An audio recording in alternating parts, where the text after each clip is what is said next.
Kita tahu rata-rata surah di juz amma itu makkiyah. Di antara ciri-cirinya adalah ayat-ayatnya pendek-pendek. Juz amma, rata-rata surah yang ada di juz amma, rata-rata ayat yang ada di surah yang ada di juz amma itu makkiyah.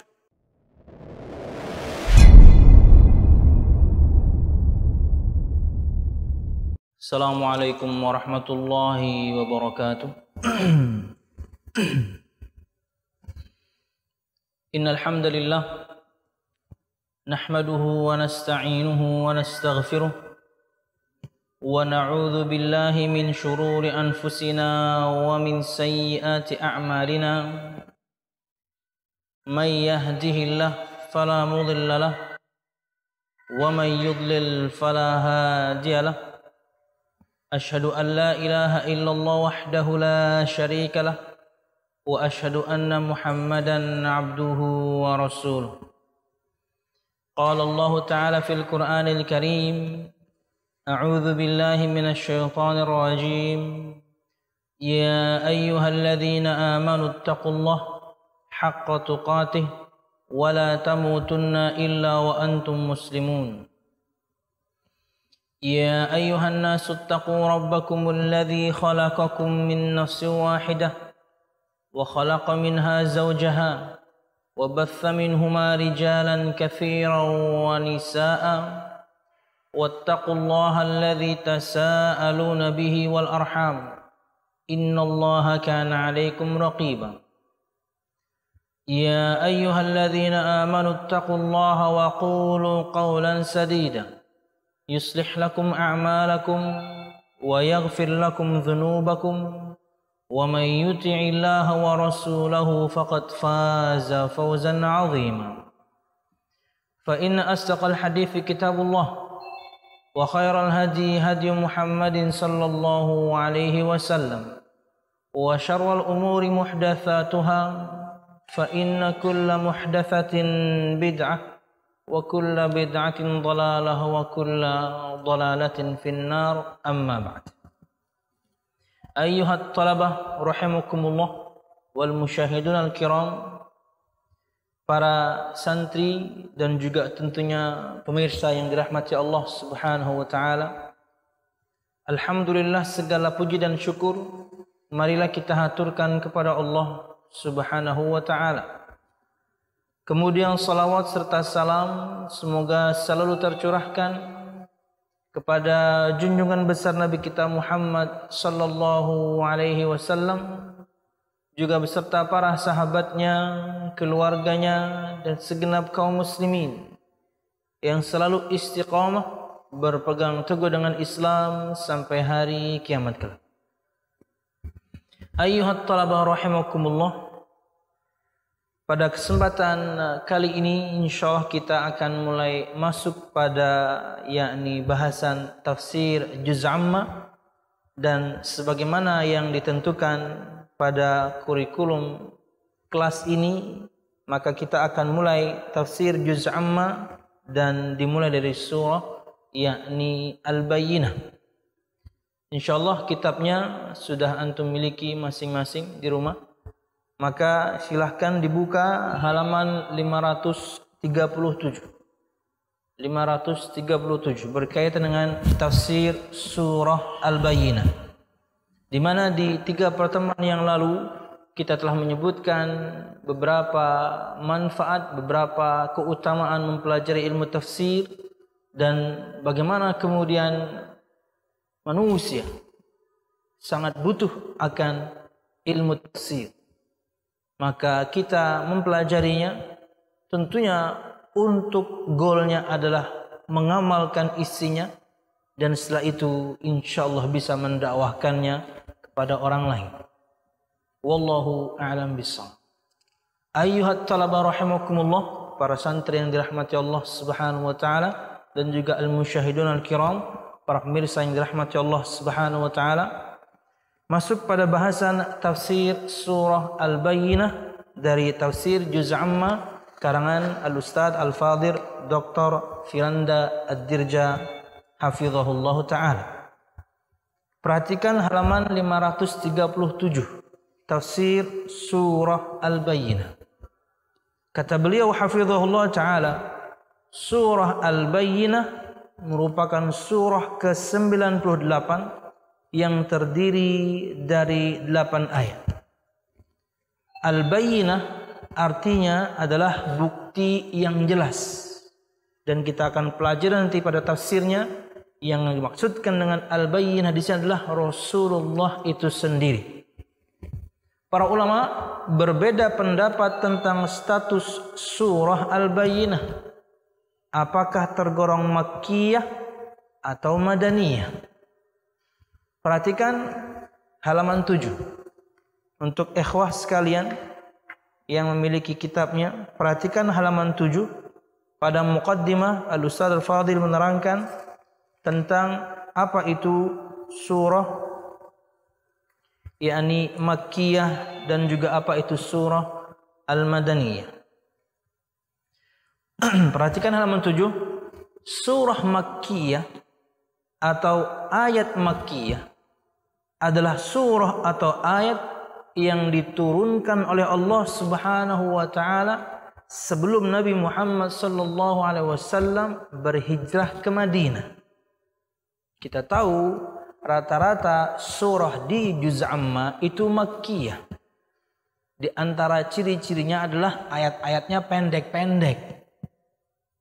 Juz amma, rata-rata surah yang ada di juz amma, rata-rata ayat yang ada di surah yang ada di juz amma itu Makkiyah. Artinya ayat-ayat itu dan surah-surah itu Allah Subhanahu wa taala turunkan kepada Nabi Muhammad sallallahu alaihi wasallam sebelum Nabi Muhammad hijrah. Sementara itu surah atau ayat yang diturunkan kepada Nabi Muhammad sallallahu alaihi wasallam setelah hijrah disebut surah atau ayat Madaniyah, meskipun surah dan ayat itu turunnya di Mekkah. Jadi Makkiyah dan Madaniyah itu patokannya adalah hijrah. Surah atau ayat Makkiyah diturunkan sebelum hijrah. Surah atau ayat Madaniyah diturunkan setelah hijrah. Walaupun turunnya di kota Mekkah. Tapi selama ia turunnya setelah hijrahnya Nabi Muhammad SAW, maka ia ayat atau surah Madaniyah. Nah, kembali kepada halaman 537, para ulama, kata beliau hafizahullah ta'ala, berbeda pendapat tentang status surah Al-Bayyinah. Dia ada di juz amma, dia ayatnya pendek-pendek, dia memiliki ciri-ciri bahwasanya dia adalah Makkiyah. Tapi yang dibahas di surah Al-Bayyinah itu berkaitan dengan Yahudi dan Nasrani. Dan tidaklah Nabi Muhammad SAW berinteraksi dengan Yahudi dan Nasrani kecuali di Madinah. Perhatikan. Para ulama berbeda pendapat tentang status surah Al-Bayyinah. Apakah tergolong Makkiyah atau Madaniyah dengan definisi yang tadi. Jumhur ulama berpendapat bahwa surah ini adalah surah Madaniyah. Dan sebagian ulama yang lain berpendapat bahwa surah ini adalah surah Makkiyah. Tapi tentunya pendapat jumhur yang benar. Karena itulah pendapat mayoritas para ulama tafsir. Bahwasanya surah Al-Bayyinah dia adalah Madaniyah, turun pada Nabi Muhammad SAW setelah beliau hijrah. Disebutkan di sini sebabnya. Kata beliau, hal ini karena Nabi Muhammad SAW berinteraksi dengan orang-orang musyrikin dan orang-orang jahiliyah saja selama di Makkah. Dalam surah ini Allah berbicara tentang ahlul kitab. Sedangkan Nabi berinteraksi dengan mereka ketika berada di Madinah.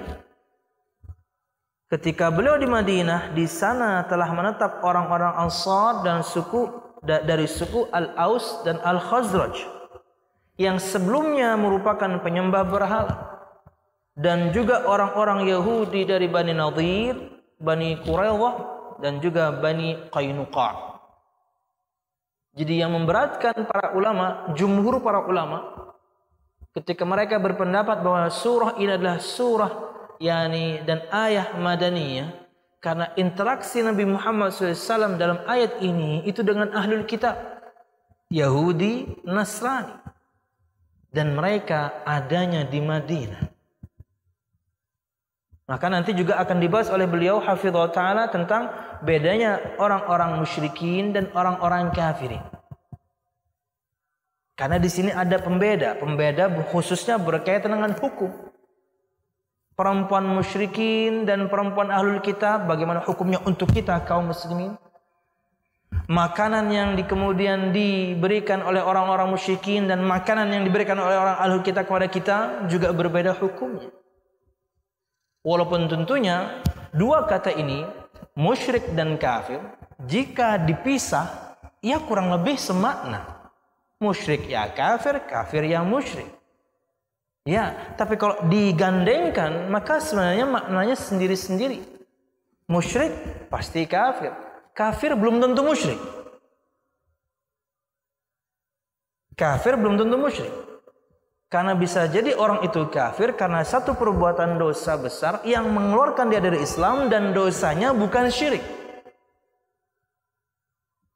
Tapi kalau misalnya kafirnya itu seperti kafirnya orang Yahudi dan juga orang Nasrani, di mana mereka kemudian mengatakan Isa anak Allah, Uzair anak Allah, musyrik juga berarti. Karena menyamakan Allah dengan makhluk. Kalau bahasan kekafirannya dalam bab itu, bahwasanya Allah Subhanahu wa taala punya anak, Allah satu di antara yang tiga, berarti ini menyamakan Allah Subhanahu wa taala dengan makhluk, syirik berarti. Wallahu alam bisawab. Jadi kalau dipisah, dia semakna. Musyrik ya kafir, kafir ya musyrik. Tapi jika digandeng, maka ia memiliki makna yang cukup ada beda. Musyrik pasti kafir, kafir belum tentu musyrik. Karena kalau kafir yang kita bahas adalah orang Yahudi, orang Nasrani, maka kekafiran mereka adalah kesyirikan. Tapi kalau yang kita bahas orang kafir berasal dari kaum muslimin karena dia melakukan dosa al-mukaffirah, dosa yang menyebabkan dia keluar dari Islam, dosanya itu belum tentu kesyirikan. Dosanya itu belum tentu kesyirikan. Bisa jadi dia mengatakan kata-kata kekufuran, kemudian tegak hujah padanya, tapi dia lanjut dengan perkataannya, maka dia kafir. Tapi dosanya bukan syirik. Wallahu a'lam bishawab. Kita lanjutkan.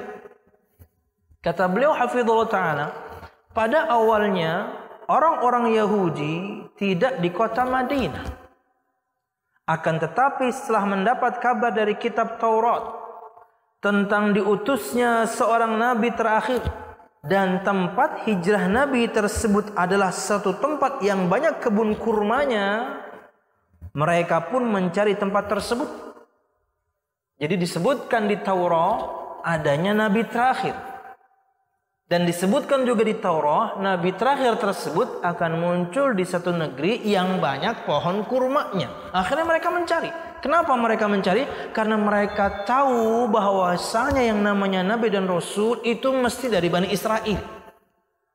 Mesti anak keturunannya, yakni Israel. Nama lain dari Nabi Yakub. Anak kemudian dari Nabi Ibrahim.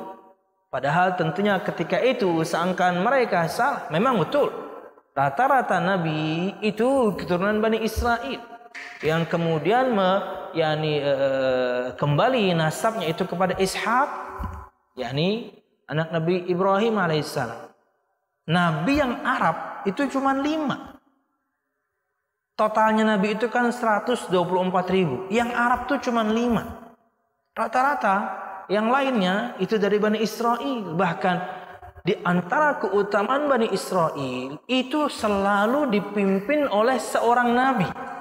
Ini kemuliaan untuk mereka sebenarnya, tapi mereka tidak pernah bersyukur. Pemimpin mereka itu mesti seorang nabi. Ya. Karena Nabi Muhammad SAW, kanat Banu Israel tasuhumul anbiya, kullama halaka nabiyyun khallafahu nabiyyun. Bani Israel dulu itu dipimpin oleh seorang nabi. Pemimpinnya tuh nabi, bukan seperti kita kemudian orang biasa, no. Mesti nabi pemimpinnya. Setiap kemudian seorang nabi meninggal, mesti Allah ganti dengan nabi yang lain. Ini keutamaan dan kemuliaan untuk mereka sebenarnya. Tapi yang namanya orang tidak pernah bersyukur, terkadang tidak sedikit kemudian nabinya mereka bunuh. Nah, di saat yang sama ini sebuah bantahan kepada orang-orang yang tidak suka dengan Nabi kita Muhammad SAW, tapi tidak sukanya itu diselimuti dengan kata-kata kiasan. Kok harus turun di negeri Arab? Kok harus orang Arab? Hei, 124.000 Nabi, yang Arab cuma 5. 124.000 Nabi, itu yang Arab cuma 5. Pucuknya Nabi Ismail, kemudian ada Nabi Hud, Saleh, Syuaib, dan kemudian Nabi kita Muhammad SAW. 5 doang. Kalau Anda tidak suka dengan Islam, ya belak-belakan aja nggak suka dengan Islam. Tapi terkadang orang itu menggiring opininya, yakni tidak suka Arab. Loh, aneh jadinya. Padahal Nabi yang Arab cuma 5. Nabi yang Arab cuma 5 di antara semua nabi dari kalangan Bani Israel. Nah, pada awalnya disebutkan oleh beliau di sini, hafizallahu taala, Ustaz Firanda, orang-orang Yahudi tidak tinggal di kota Madinah. Akan tetapi setelah mendapat kabar dari kitab Taurat tentang diutusnya seorang nabi terakhir dan tempat hijrah nabi tersebut adalah suatu tempat yang banyak kebun kurmanya, Madinah, mereka pun mencari tempat tersebut. Akhirnya ditemukanlah kota Madinah. Lalu mereka pun menetap di sana dan menunggu kedatangan Nabi tersebut. Makanya kan di Madinah itu ada kabilah-kabilah Yahudi besar. Di antaranya tadi telah kita sebutkan. Ada Bani Nadir, ada Bani Qainuqa, ada Bani Quraidah. Besar-besar kabilahnya. Bahkan yakni Al-Aus dan Al-Khazraj sebelumnya pun mereka yakni kabilah besar di sana, tapi menyembah berhala. Cuman kemudian mereka lah yang menjadi Islam. Akhirnya ditemukanlah kota Madinah. Lalu mereka pun menetap di sana dan menunggu kedatangan Nabi tersebut, karena mereka yakin ini keturunan terakhir dari kalangan Bani Israel. Makanya mereka tunggu. Makanya tahu sejarah, kalau kita baca sejarah Nabi Muhammad SAW, bagaimana kala itu orang-orang Yahudi tahu Nabi kita Muhammad itu Muhammad. Kan mereka nunggu nih. Mereka nunggu ada Nabi terakhir yang akan keluar nanti di satu negeri yang banyak pohon kurmanya. Yang akan hijrah ke satu negeri yang banyak pohon kurmanya, Madinah. Akhirnya mereka tungguin. Begitu Nabi Muhammad hijrah ke Madinah dan masuk kota Madinah, bagaimana cara mereka tahu bahwasanya Nabi kita Muhammad itu Nabi? Dengan praktek Abu Bakar As-Siddiq radhiyallahu anhu yang kala itu menutupi kepala Nabi Muhammad SAW karena kala itu sangat panas, terik matahari sangat menyengat. Akhirnya Nabi Muhammad SAW, yakni beliau tutupi, beliau selendangi. Nah, disitulah mereka tahu, oh, itu yang namanya Muhammad. Satu orang itu yang mereka lindungi. Oke, kita lanjutkan dulu. Mereka juga sangat mengetahui sifat-sifat Nabi terakhir yang akan diutus tersebut. Ya, karena disebutkan di Taurat. Jangankan Nabi kita Muhammad SAW, para sahabat Nabi Muhammad saja itu disebutkan di Taurat dan disebutkan di Injil. Sahabatnya Nabi Muhammad saja disebutkan, apalagi Nabi kita. Apalagi Nabi kita. Mereka tunggu-tunggu. Allah Subhanahu wa taala berfirman dalam surah Al-Baqarah ayat 146, "Alladzina atainahumul kitaba ya'rifunahu kama ya'rifuna abna'ahum." Yang artinya adalah orang-orang yang telah kami beri kitab Taurat dan Injil mengenalnya. Maksudnya mengenal Nabi Muhammad SAW seperti mengenal anak-anak mereka sendiri. Saking disebutkan detail sifat Nabi kita Muhammad di Taurat dan Injil. Kenal mereka. Perhatikan halaman 538. Mereka menduga nabi terakhir itu berasal dari kalangan Bani Israel sebagaimana para nabi sebelumnya.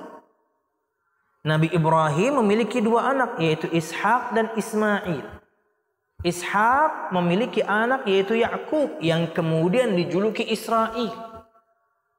Ingat, Israel itu adalah Nabi Yakub. Israel itu adalah Nabi Yakub. Dari Yakub inilah kemudian lahir semua nabi setelahnya. Mulai dari Nabi Yusuf hingga Nabi Isa. Semua nabi tersebut adalah keturunan Bani Israel.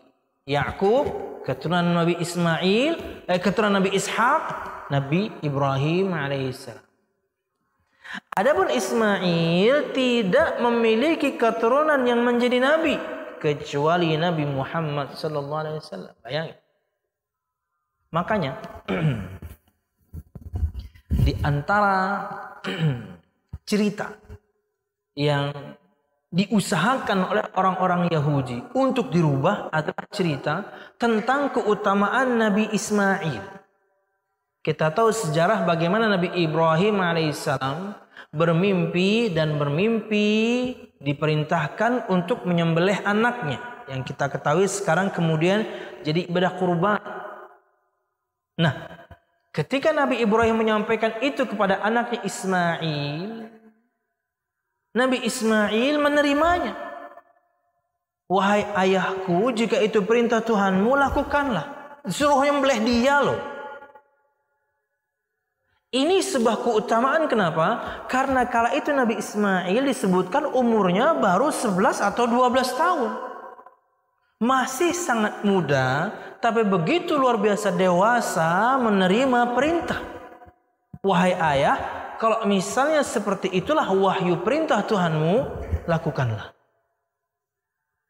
Ini bagi orang-orang Bani Israel sebuah keutamaan. Makanya mereka mengaku-ngaku kala itu yang mengatakan kata-kata itu kepada ayahnya itu Nabi Ibrahim itu Ishak bukan Ismail. Karena mereka benci dengan orang Arab. Karena dari Nabi Ismail lah keturunan Arab kemudian turun dan jadi Nabi Muhammad SAW, jadi Nabi kita. Mereka ingin cerita itu dimiliki oleh nenek moyangnya Ishak. Padahal kita tahu kata para ulama disebutkan dalam tafsir Ibnu Katsir bahwasanya ketika ayat itu turun Nabi Ishak belum lahir.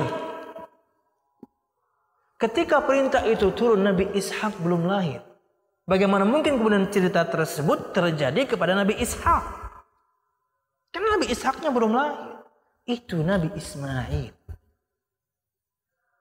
Wallahu a'lam bishawab. Jadi saking bencinya mereka dengan Arab. Makanya yang sangat kita takutkan ini, yang ada di negeri kita ini, orang-orang yang anti Arab ini kayak orang Yahudi sebenarnya. Mengatakan anti Arab, padahal Nabi kita Muhammad Arab. Bahasanya Arab. Betapa banyak bahasa kita Indonesia disadur dari bahasa Arab. Contoh mudah aja deh. Apa itu? Jenazah. Jenazah itu bahasa Arab. Kalau Anda anti Arab, nanti kalau ada pengumuman sholat jenazah, ganti aja. Sholat bangke. Bangke dong, udah mati. Ya diumumkan fulan bin fulan telah meninggal dunia, maka kami sarankan untuk jamaah sekalian, yuk kita ramai-ramai sholat bangkai. Mana enak di telinga. Sholat jenazah. Itu satu doang. Jadi begitu banyak kata bahasa Arab yang disadur ke bahasa Indonesia. Orang benci Arab itu intinya adalah benci Islam. Intinya itu benci Islam. Tapi cukup aneh, kadang-kadang yang bencinya nama dia Muhammad. Benci Islam tapi nama dia Arab banget. Benci Islam, menghujat Islam, menistakan Islam, namanya Muhammad Amin. Apaan tuh kalau bukan bahasa Arab? Yang lagi ramai ya. Aneh-aneh saja. Kita lanjutkan. Adapun Ismail masih halaman 538. Sudah dapat kitabnya semua? Sudah dapat kitabnya semua? Oh, udah. Sip. Pada angkat jempol. Oke, sip. Adapun Ismail tidak memiliki keturunan yang menjadi nabi kecuali Nabi kita Muhammad sallallahu alaihi wasallam.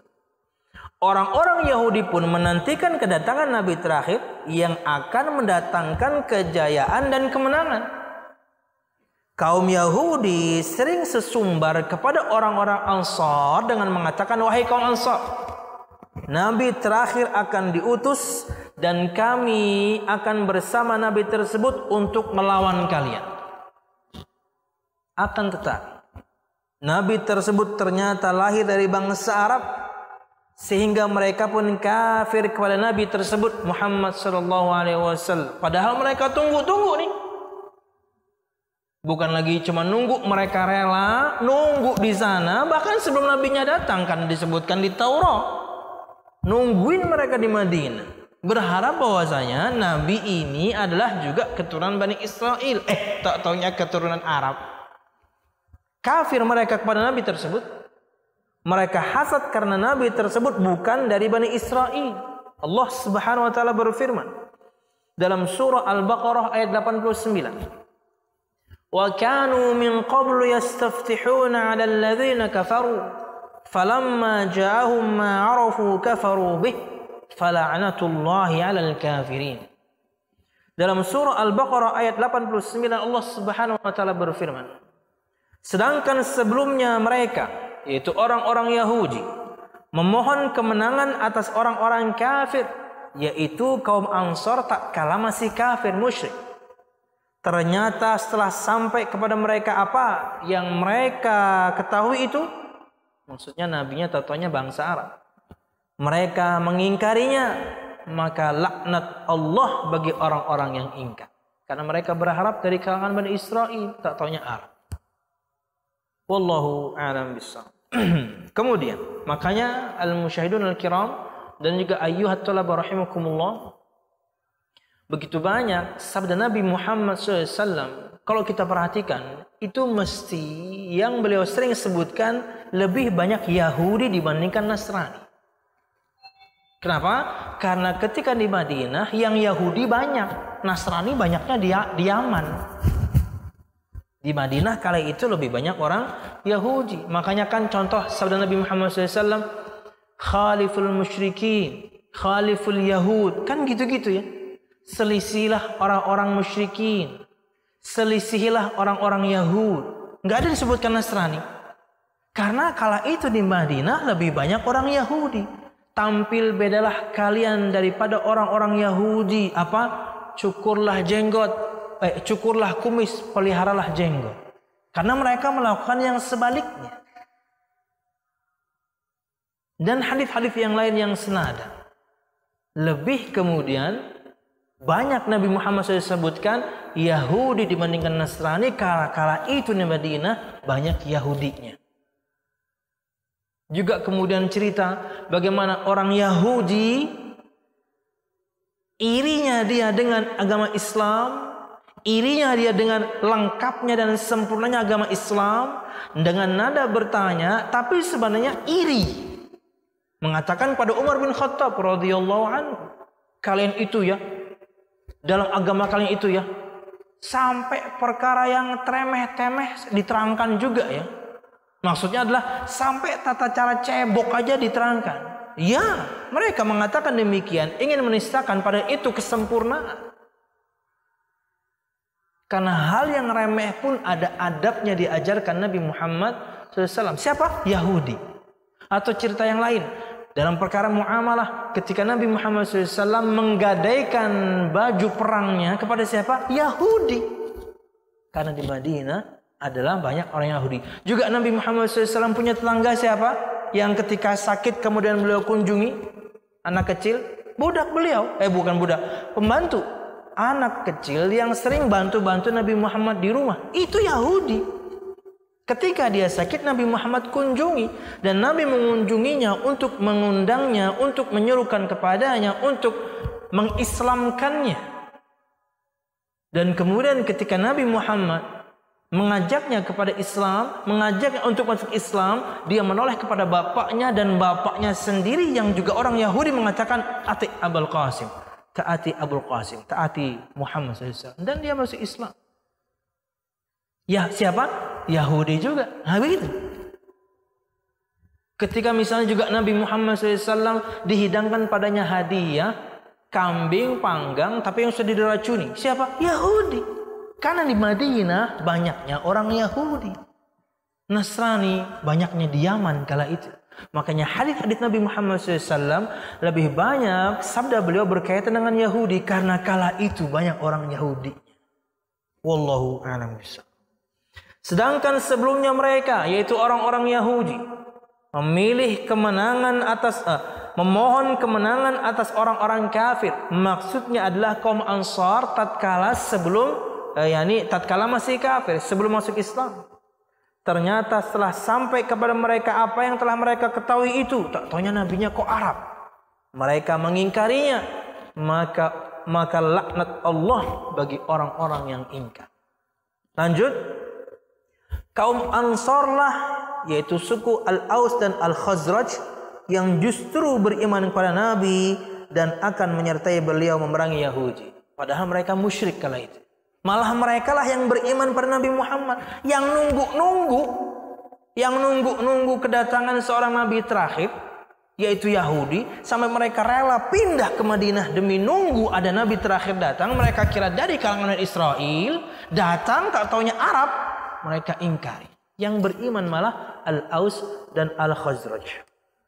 Kaum Ansar berkata, disebutkan dalam sebuah riwayat,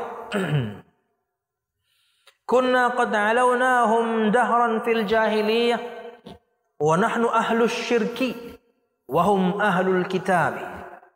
Fakanu yaquluna inna nabiyyan al-an mab'athuhu qad adalla zamanuhu yaqtuluhum qatla 'adin wa iram. Falamma ba'atha Allah Ta'ala dzikruhu rasulahu min Quraisy wattaba'nahu kafaru bihi. Yang artinya adalah kaum Ansar berkata, kami kaum Ansar dahulu mengalahkan kaum Yahudi beberapa lama pada zaman jahiliyah, perang menang terus mereka. Dan ketika itu kami masih musyrik, sementara mereka ahlul kitab, orang atau kaum yang diutus kepadanya seorang nabi dengan satu kitab, ahlul kitab, Yahudi dan Nasrani. Mereka dahulu berkata, sesungguhnya seorang nabi yang sekarang sudah hampir tiba pengutusannya, ia akan membunuh kalian sebagaimana dibinasakannya kaum Ad dan Iram. Disebutkan di surah Iramadatil Imad, tafsir Al-Fajr ya, berkaitan dengan bagaimana Allah menghancurkan Iram, Ad, Thamud, ada di awal-awal surah, yakni Al-Fajr. Bagaimana Allah menghancurkan mereka karena mereka mendustakan nabinya Muhammad, karena mereka mendustakan nabi yang diutus pada mereka. Ada Saleh, ada Hud. Ketika Allah mengutus rasulnya dari suku Quraisy, kami kaum Ansar justru yang mengikutinya sedang mereka kafir kepadanya. Inilah alasan jumhur ulama memasukkan surah Al-Bayyinah ke dalam golongan surah Madaniyah, karena terjadinya adalah antara Nabi Muhammad SAW dan Yahudi, dan itu adanya di Madinah. Wallahu a'lam bishawab. Ini di antara keterangan dari khilaf para ulama, apakah dia Makkiyah atau Madaniyah. Maka ia adalah Madaniyah. Wallahu a'lam bishawab. Kemudian halaman 539, penamaan Surah Al-Bayyinah juga mempunyai beberapa nama selain Al-Bayyinah, yang tentunya dengan arti bukti yang jelas. Maksudnya Nabi Muhammad itu sendiri. Seperti surah Al-Qayyimah, surah Munfakkin, surah Ahlul Kitab, surah Lam Yakunil Ladzina Kafaru. Nah, ini perlu digaris bawah ini. Ikhwati fillah rahimakumullah, ayyuhat talaba. Ini mungkin nanti keluar di ujian. Apa nama lain surah Al-Bayyinah? Nah, ini garis bawah ya. Mungkin akan keluar. Oke. Sebagaimana dalam suatu hadis yang diriwayatkan oleh Imam Bukhari dari Anas bin Malik radhiyallahu anhu, Nabi Muhammad SAW pernah berkata kepada Ubay bin Ka'ab, ulama di kalangan para sahabat yang Yahudi. Ubay itu Yahudi. Selain mungkin kita biasa mengenal dengan Abdullah bin Salam, ada sahabat Nabi Muhammad yang lain yang Yahudi, Ubay bin Ka'ab. Dan dia di antara yakni bukan cuma orang Yahudi standar, bukan. Dia itu ulamanya. Dia itu ruhbannya.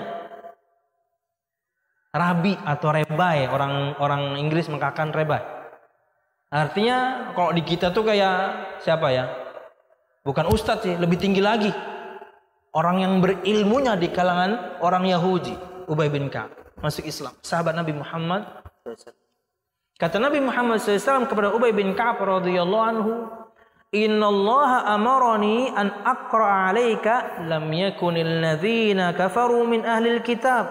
Qala wa sammani, qala na'am, fabaka. Kata Nabi Muhammad SAW, sesungguhnya Allah Subhanahu wa Ta'ala memerintahkanku untuk membacakan kepadamu surah lam yakunil ladzina kafaru. Itulah kenapa surah ini nama lainnya surah lam yakunil ladzina kafaru, juga surah Al-Qayyimah, juga surah Munfakkin, juga surah Ahlul Kitab, nama lain dari surah Al-Bayyinah. Ubay berkata, dia Allah Subhanahu wa Ta'ala menyebut namaku wahai Rasulullah? Nabi menjawab, iya. Ubay pun menangis. Ya dong, bagaimana tidak menangis? Allah perintahkan nabinya bacakan surah ini ke orang tertentu. Sahabat-sahabat yang mulia. Kita tahu sahabat Nabi Muhammad banyak, tapi di antara banyaknya para sahabat Nabi Muhammad tersebut juga ada sahabat yang terdekat dengan Nabi Muhammad SAW.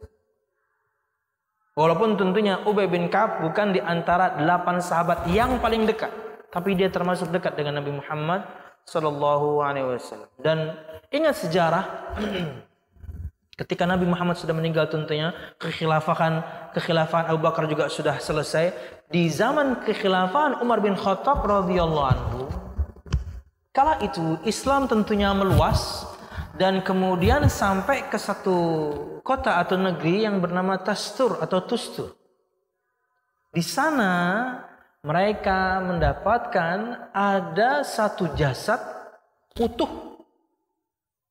Tapi diyakini itu sudah umurnya ratusan tahun tapi masih utuh.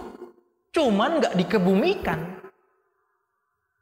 Cuman tidak dikebumikan. Dan rata-rata para ulama tafsir atau mereka menyepakati kala itu yang mereka temukan itu adalah Nabi Daniel, salah satu nabi dari kalangan Bani Israel, dan mereka yakini umurnya ya ratusan tahun, tidak mereka kebumikan. Nah, yang kita ingin bahas kala itu di bagian kepalanya, disebutkan di bagian kepalanya itu ada satu kitab. Dan ketika para sahabat membuka kotak itu untuk menyebarkan Islam, tidak ada satu orang pun yang bisa baca kitab tersebut kecuali Ubay bin Ka'ab. Karena kitab tersebut berisi bahasa Ibrani. Sekarang mungkin orang mengatakannya Hebrew ya, Hebrew. Dan yang bisa baca cuman Ubay. Kata Umar bin Khattab, datangkan Ubay bin Ka'ab. Dan ketika datang dan belum bacanya, apa isinya? Isinya seperti yang disampaikan Nabi kita Muhammad SAW. Akhirnya sebagian meyakini itu adalah Taurat.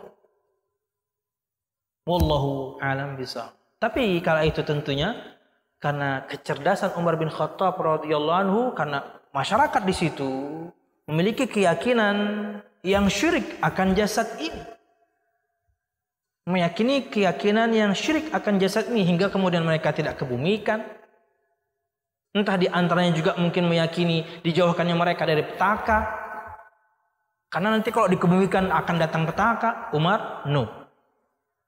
Di antara praktek Umar bin Khattab radhiyallahu anhu, bagaimana beliau mempelajarinya dari Nabi Muhammad SAW, potong kompas, potong jalur, jangan sampai orang nanti terjerumus kepada kesyirikan di masa mendatang. Dari sekarang sudah harus dipotong, akhirnya dikebumikan. Karena kalau enggak nanti waktu berjalan lama, kesyirikan akan berlanjut. Kala itu kemudian Umar bin Khattab disebutkan membuat 13 liang lahat dan disaksikan oleh orang banyak di tempat-tempat yang berbeda 13.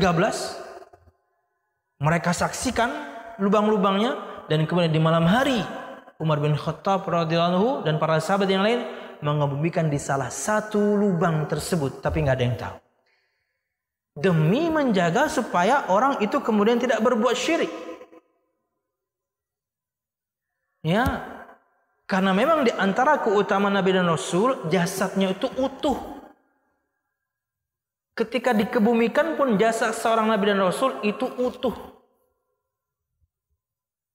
Kalau misalnya ada orang yang non Nabi dan Rasul, tak taunya entah karena alasan satu dan yang lain hal, kuburan seseorang harus dibongkar dan tak taunya kok jasadnya utuh, berarti itu kemuliaan. Karena basicnya itu milik Nabi dan Rasul. Jasad utuh itu kekhususan Nabi dan Rasul. Kalau ada orang bukan Nabi dan Rasul kok memiliki keutamaan tersebut, berarti itu karomah. Makanya kita juga meyakini bahwasanya setelah meninggal pun seseorang bisa dapat karomah, tapi itu untuk keutamaan diri yang punya diri, bukan untuk orang lain.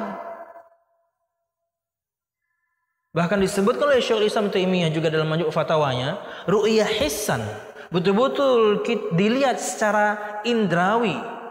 Satu kuburan terbongkar dan betul-betul jasad orang tersebut utuh.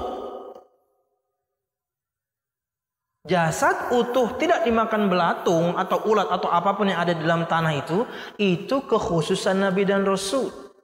Kalau ada orang bukan Nabi dan Rasul kok dapat keutamaan begitu, karomah dong namanya. Tapi itu keutamaan untuk yang punya diri, untuk orang tersebut. Bukan kemudian kita minta-minta sama orang itu.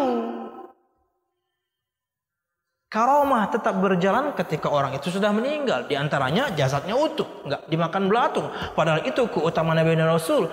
Tapi itu keutamaan buat dia. Yang hidup jangan salah paham. Wah, ini berarti wali nih. Wah, ini berarti orang hebat nih. Lalu Anda minta-minta ke orang itu. Syirik. Jangankan orang itu, Anda minta-minta pada Nabi Muhammad sekarang, syirik. Apalagi kemudian dengan orang yang levelnya jauh di bawah Nabi Muhammad sallallahu alaihi wasallam. Jadi itu keutamaan untuk dia, bukan kemudian itu dalil Anda boleh kemudian bertawassul dengannya atau melaluinya, meminta kepadanya, memohon kepadanya. No, minta kepada Allah Subhanahu wa ta'ala. Fitrah ya, refleks ya. Allah Subhanahu wa ta'ala. Wallahu a'lam bishawab. Oke. Masuk pada bahasan di 15 menit terakhir. Masuk kita kepada ayat yang pertama.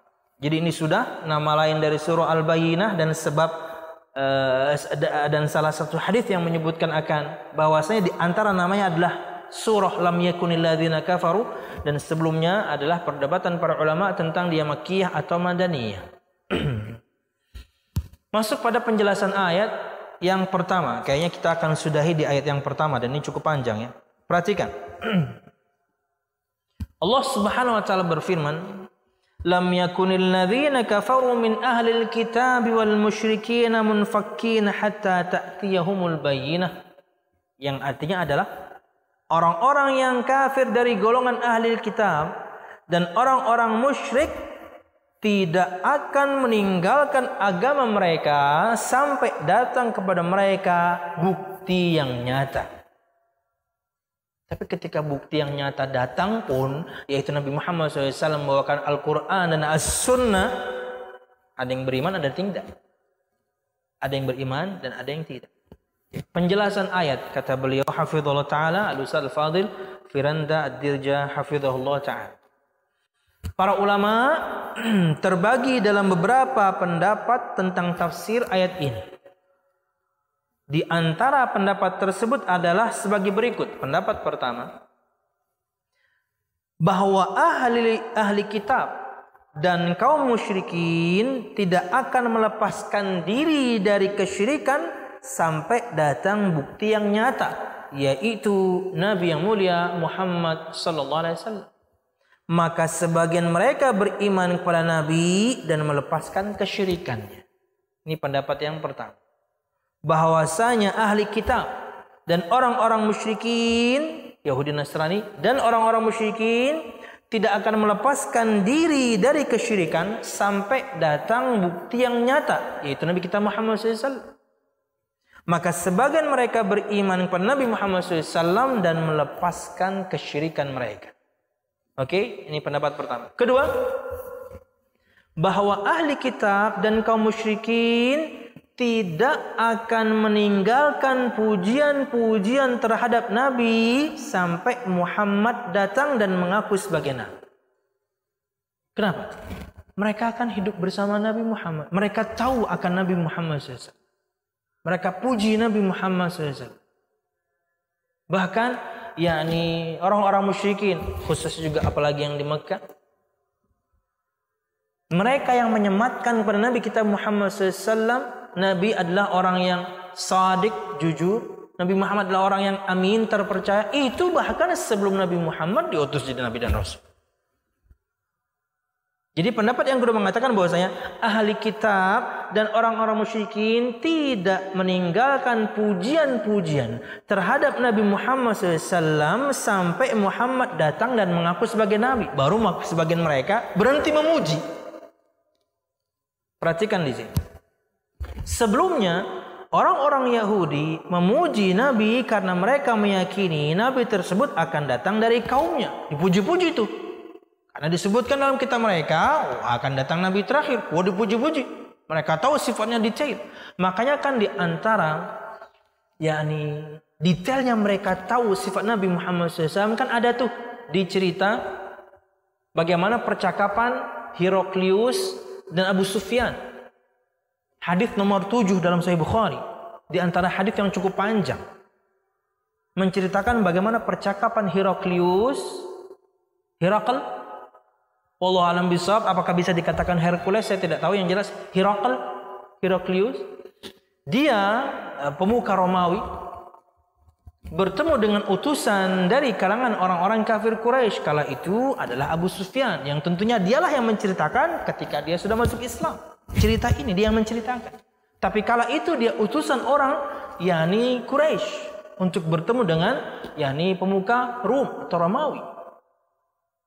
Ketika bertemu tentunya terjadi pertemuan dengan turjuman, dengan penerjemah. Heraklius punya penerjemah, Abu Sufyan punya penerjemah. Terjadi percakapan.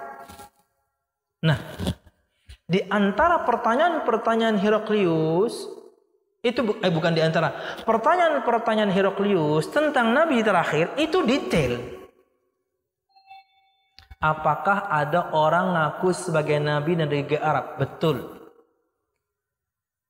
Apakah dia dari golongan atau kabilah ternama? Ternama. Dia keturunan Quraisy, kabilah paling utama di antara kami.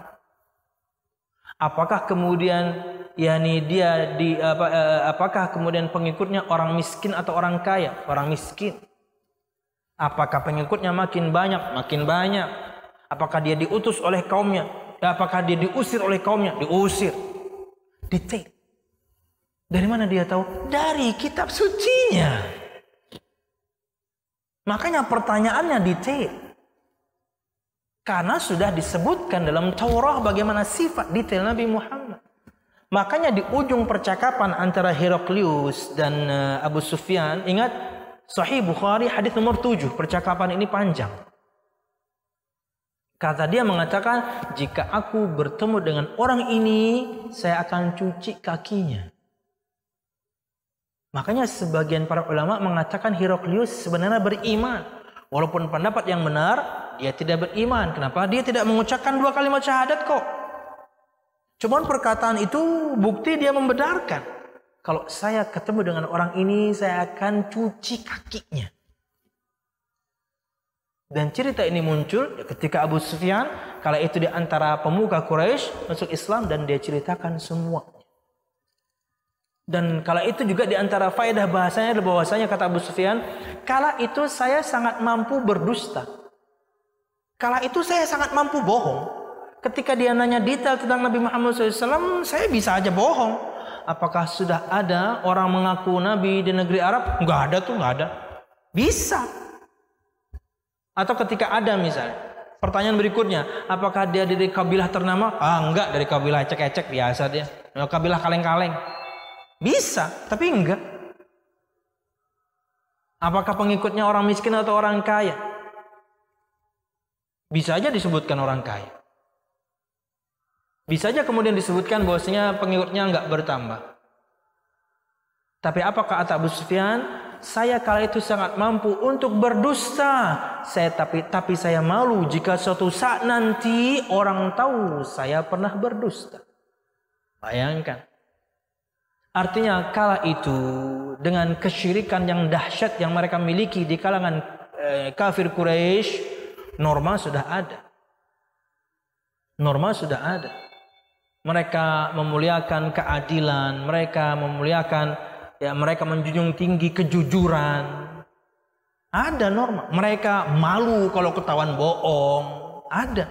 Tapi Nabi Muhammad menyempurnakannya. Wallahu a'lam bishawab. Lanjut.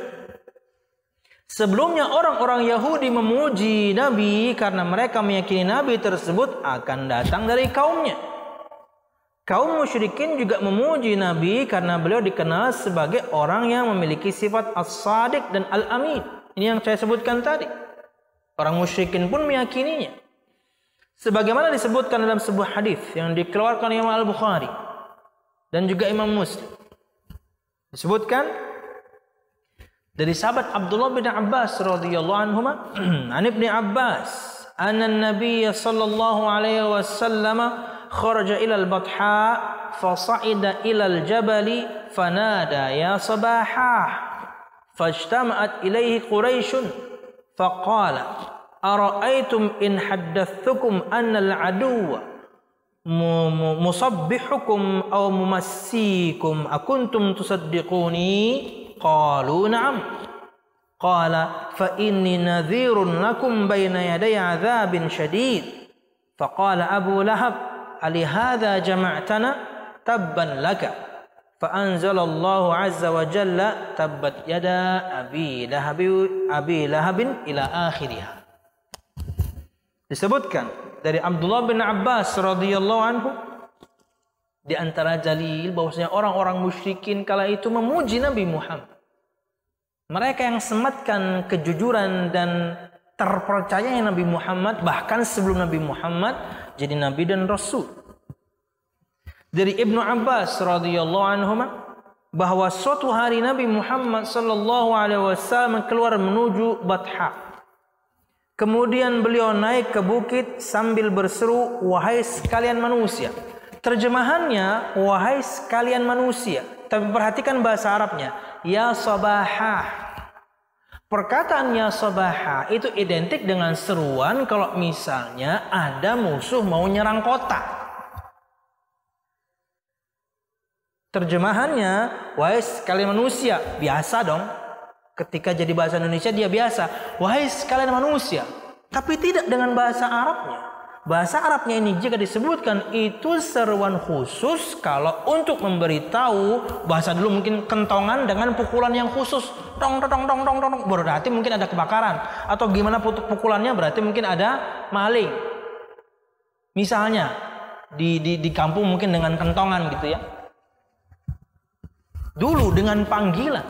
Nah, istilah ya sabahah itu khusus panggilan seruan kalau musuh mau nyerang kota ini. Makanya akhirnya mereka semuanya berkumpul. Wahai sekalian manusia. Maka orang-orang Quraisy pun berkumpul. Karena panggilannya seperti ada orang mau nyerang kota ini. Ngumpul semua.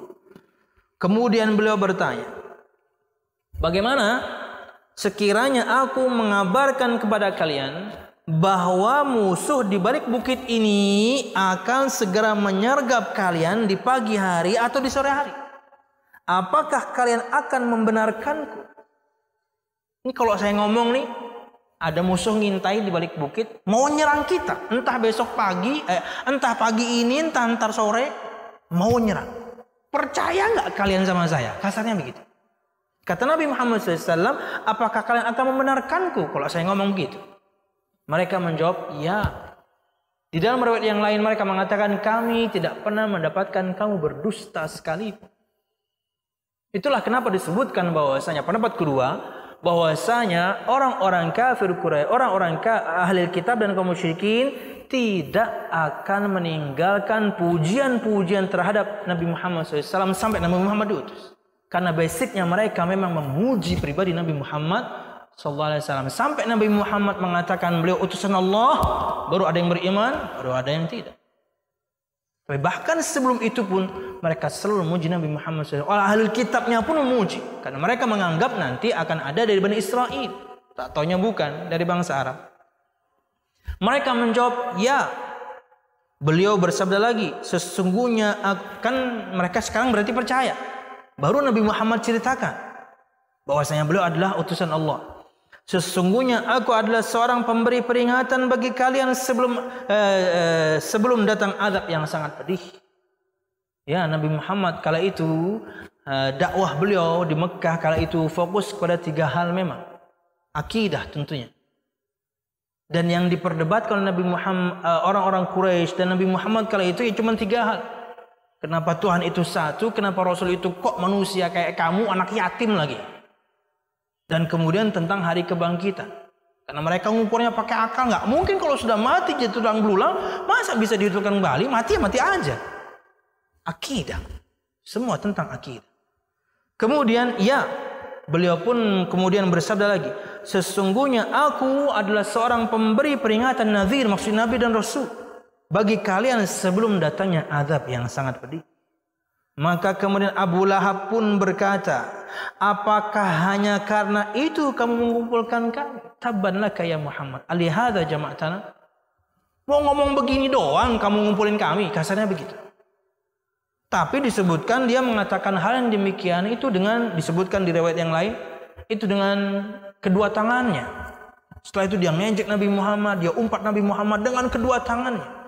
Makanya turun ayat Allah Subhanahu wa taala, sungguh celakalah bagimu Allah menurunkan firman-Nya, tabbat yada abi lahabi wa tab. Celakalah 2 tangan Abu Lahab karena dia nunjuk-nunjuk, nuding-nuding Nabi Muhammad dengan 2 tangannya, mencela, mencaci maki dan lain sebagainya. Memberikan keraguan kepada kafir Quraisy kala itu. Ya, padahal mereka basicnya membenarkan Nabi Muhammad, tapi karena utusan iblis satu ini Abu Lahab, mereka akhirnya berpikir, iya ya, pendusta Muhammad itu. Padahal mereka tahu Nabi Muhammad gak pernah berdusta. Gara-gara satu orang.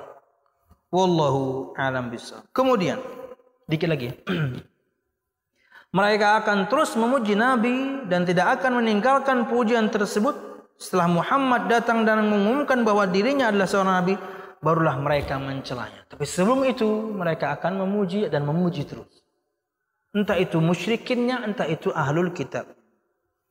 Nah, al-musyahidun al-kiram dan juga ikhwah sekalian, ikhwah thalab rahimakumullah, disebutkan di sini sebagai penutup paragraf terakhir ini, ayat ini juga menjadi dalil bahwa baik ahli kitab maupun kaum musyrikin, keduanya orang-orang kafir, sama. Ini yang saya bahas tadi di awal. Ahlul kitab dan musyrikin kafir. Selain itu, ahli kitab sendiri juga telah berbuat syirik. Sebagaimana keterangan anda tadi di awal atau ulun tadi di awal. Kaum musyrikin pada zaman Nabi adalah para penyembah berhala dan penyembah api atau orang-orang Majusi. Sementara itu kesyirikan ahli kitab berbeda. Makanya tadi kalau untuk perhatikan, kita sebutkan tadi musyrik pasti kafir, kafir belum tentu musyrik. Tapi ini perlu detail. Kafirnya siapa dulu? Jika Yahudi Nasrani, maka kafirannya karena kesyirikan mereka. Mereka katakan Nabi Isa anak Allah, mereka katakan Uzair anak Allah, musyrik makhluk. Tapi jika si pelakunya seorang mukmin tapi mengatakan kata-kata kekufuran, seorang mukmin melakukan perbuatan kekufuran yang seharusnya mengeluarkan dia dari Islam, setelah tegak hujah padanya, sudah ada yang nasihati, lanjut dia dengan perkataan tersebut, lanjut dia dengan perbuatan tersebut, maka dia kafir. Tapi kekafirannya, perbuatan yang membuat dia kafir belum tentu perbuatan syirik, yaitu menyekutukan Allah SWT. Jadi perlu dicek. Wallahu a'lam bishawab. Sementara itu, kesyirikan ahli kitab berbeda. Mereka orang-orang Yahudi mengatakan bahwa Uzair adalah anak Allah. Mereka menyamakan Allah dengan makhluk. Mereka mengatakan tangan Allah terbelenggu. Mereka juga mengatakan Allah miskin. Bahkan orang-orang Nasrani mengatakan Allah adalah satu dari yang tiga atau Isa adalah anak Allah. Berbagai macam perilaku dan kesyirikan mereka lah yang dikabarkan Allah Subhanahu wa taala dalam Al-Qur'an. Jadi orang ahlul kitab dan musyrikin kafir dengan kekafiran yang berbeda, dengan kesyirikan yang berbeda. Wallahu a'lam bishawab. Yang satu syiriknya nyembah berhala, yang satu syiriknya nyembah disebutkan api, yang satu menyamakan Allah dengan makhluk. Wallahu a'lam bishawab. Sementara sampai di sini dulu bahasan kita berkaitan dengan surah Al-Bayyinah, masih di ayat 1, dan tentunya di pertemuan mendatang insyaallah mudah-mudahan bisa sampai ayat 3 atau selanjutnya, karena kita tidak ingin skip banyak faedah yang beliau sampaikan, karena bisa dilihat dari rujukan yang beliau sampaikan di sini. Di tafsir At-Tabari, di tafsir Qurtubi, tafsir apalagi nih? Sam'ani. Banyak kitab tafsir yang menjadi rujukan beliau hafizahullah taala hingga kemudian kita mendapatkan matangnya seperti ini.